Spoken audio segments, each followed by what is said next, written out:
আমরা গুছ কিনবে রাখছি, আমরা কি জানি ছাদ ভেঙে আমি উপরে পড়বো। মরণটা কি সেটা আজকে থেকে পেলাম ভাই। এবছর আমাদের খুব মাত্রা অনেক বেশি ছিল, নজির দেখায় গেল আর কি।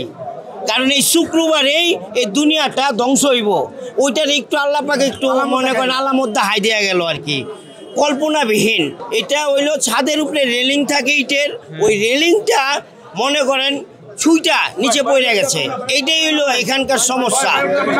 আর এখানে নয়ন ভাইয়ের যে দোকানটা ছিল, দোকানের উপরে রোদ্রু লাগে দেখা তিরপল দেওয়া ছিল বাঁশ দিয়া। যদি বাঁশ দিয়া তিরপল যদি দেওয়া না থাকতো, এই জায়গায় মিনিমাম 10-12 জন আরো বেশি আহত হইতো, মানুষ মারাও যেত। একমাত্র এই তিরপলের কারণে আজকে আল্লাহ পাক মানুষের দেহ রক্ষা করছে, মানুষের জীবন রক্ষা করছে। আল্লাহর কাছে আমরা কোটি কোটি শুকরিয়া জানাই। আল্লাহ পাক অল্পের মধ্যে আমগো বাঁচাই দিছে কষাইটুলি মানুষে। আমরা গুছ কিনবে রাখছি, আমরা কি জানি ছাদ ভেঙে আমি উপরে পড়বো? আমরা তো জানি না।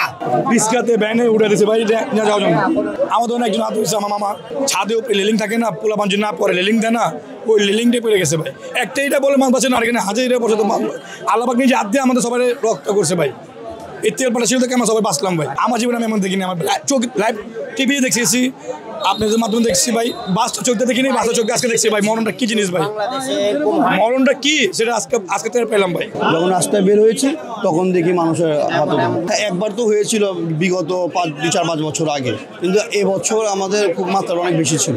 নিচে ভাইরাল মাংসের দোকান, নয়নের মাংসের দোকান, প্রতি শুক্রবারই এখানে 1-150 লোক থাকে।